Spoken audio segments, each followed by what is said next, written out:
membuka rantai korupsi Kemenpora. KPK menemukan bukti permulaan yang cukup dan melakukan penyidikan dugaan keterlibatan pihak lain dalam tindak pidana korupsi, menerima hadiah atau janji terkait dengan penyaluran pembiayaan dengan skema bantuan pemerintah melalui Kementerian Pemuda dan Olahraga kepada Komite Olahraga Nasional Indonesia tahun anggaran 2018 dan dugaan penerimaan lainnya.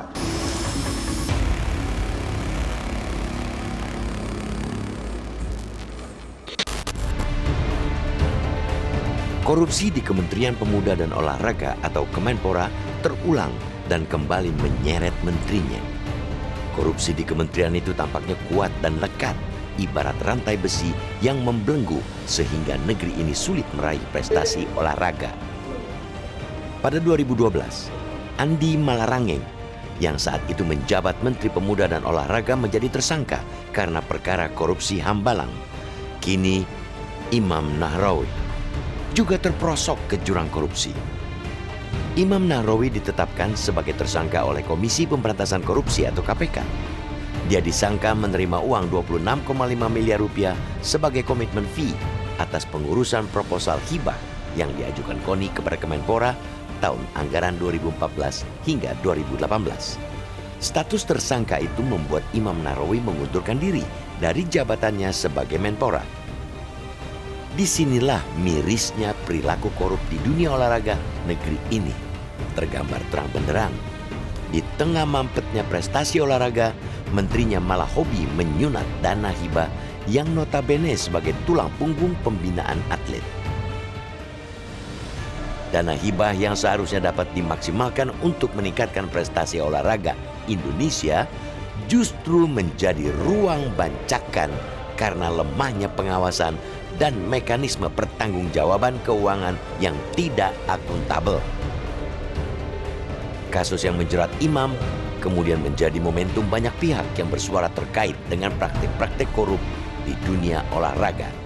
Tidak hanya urusan hibah, dugaan penyelewengan terjadi hingga urusan seleksi atlet.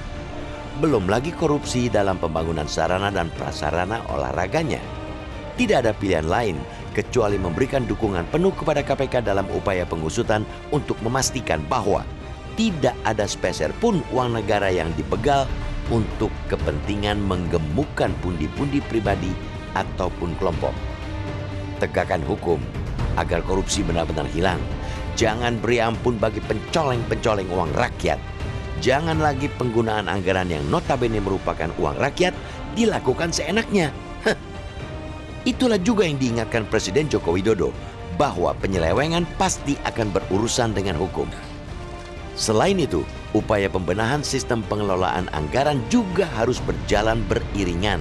Transparansi dan akuntabilitas pengelolaan anggaran negara merupakan roh yang mesti dijunjung tinggi. Tanpa prinsip-prinsip itu, perwujudan tata kelola pemerintahan yang baik akan berhenti di tataran retorika. Publik tentu sangat mengharapkan dengan mundurnya Imam dari posisi Menpora, pembenahan dilakukan.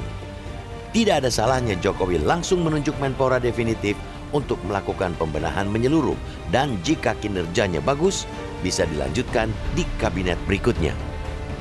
Namun, Jokowi menunjuk Hanif Dakiri, Menteri Ketenagakerjaan sebagai pelaksana tugas Menteri Pemuda dan Olahraga. Penunjukan itu antara lain karena ada kesamaan latar partai politik. Hanif dan Imam sama-sama berasal dari Partai Kebangkitan Bangsa. Praktek suap bukan sesuatu yang baru di dunia olahraga, padahal prestasi olahraga di negeri ini sangat bergantung pada dana pemerintah. Jika Hanif gagal mengelola anggaran di Kemenpora, meski masa jabatannya hanya sebentar, otomatis prestasi olahraga ikut terpuruk. Fakta di persidangan terkait kasus suap di Kemenpora itu hendaknya memberikan pelajaran berharga. Berdasarkan kesaksian, uang suap itu mengalir jauh, termasuk untuk kepentingan politik. Tugas Hanif ialah membuka rantai korupsi yang masih membelenggu Kemenpora.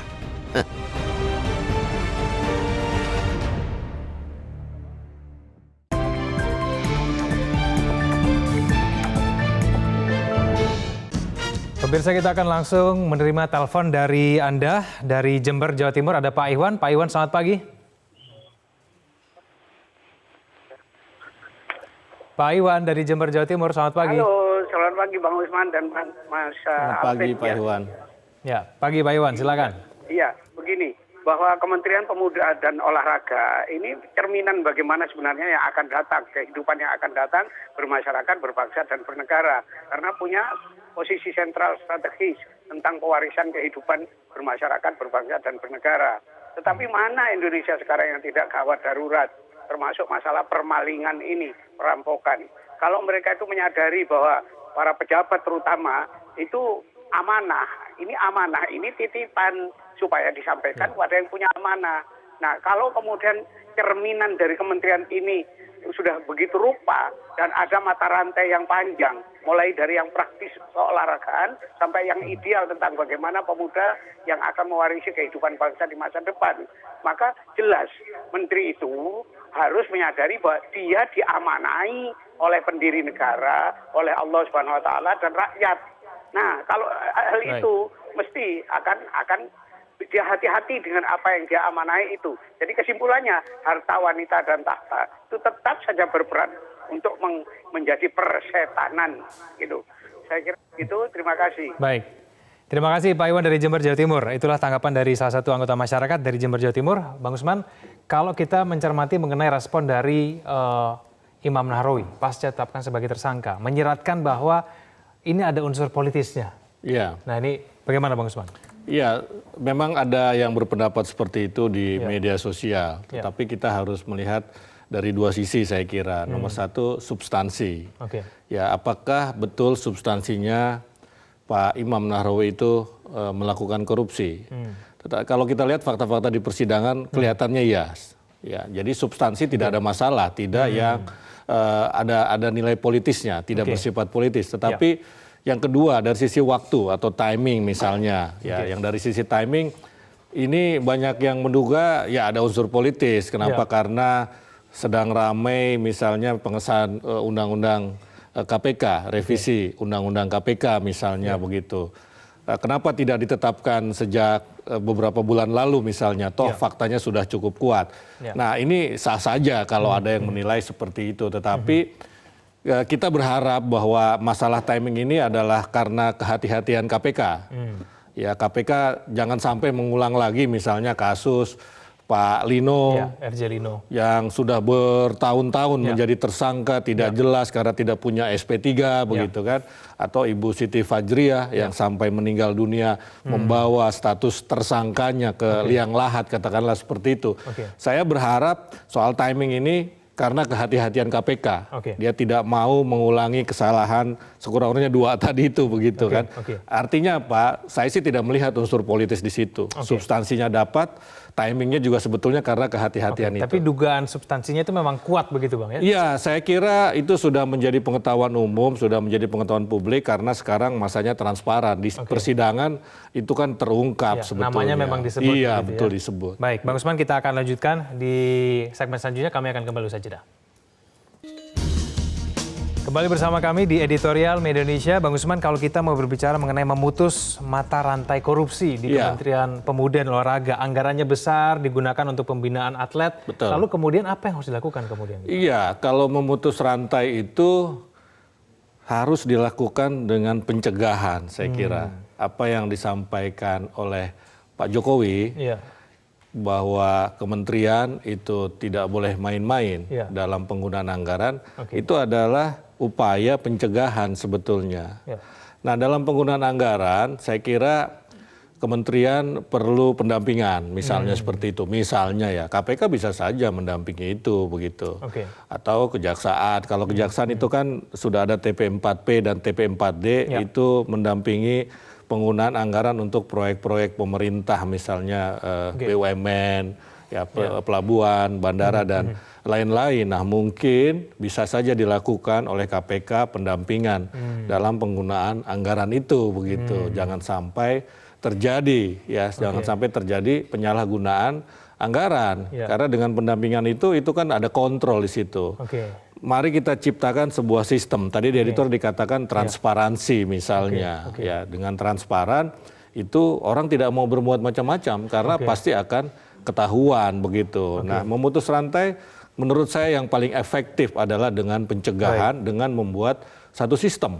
Begitu. Tapi begini Bang, kalau misalnya memang menterinya memang niatnya saja sudah buruk, mau sistemnya seperti enggak. Kalau niatnya sudah ada buruk, dengan adanya sistem pencegahan yang baik, niat itu tidak bisa dilaksanakan. Tidak bisa dilaksanakan. Ya, kita belajar dari negara-negara yang indeks persepsi korupsinya tinggi. Negara yang paling tinggi indeks persepsi korupsinya adalah New Zealand, Selandia Baru. Ya, Selandia Baru itu 93 untuk korupsi, indeks korupsinya ya. Artinya hampir zero gitu. Kenapa? Karena dia bangun sebuah sistem. Ya, sebuah sistem yang namanya good governance. Sistem pelayanan publik yang transparan. Ada pasti, ada 7% tadi kan kalau 100% tidak ada gitu. Nah, jadi sistemnya yang dibangun dulu begitu. Kuncinya sistem begitu. Iya, kuncinya sistem pencegahan. Baik, Bang Usman terima kasih. Ya, sama-sama. Selamat pagi Bang. Pemirsa, fakta di persidangan terkait dengan kasus suap di Kemenpora itu hendaknya memberikan pelajaran berharga berdasarkan kesaksian uang suap itu mengalir jauh termasuk untuk kepentingan politik. Tugas Hanif Dakiri ialah membuka rantai korupsi yang masih membelenggu Kemenpora. Terima kasih Anda telah menyaksikan Editorial Media Indonesia. Selamat pagi.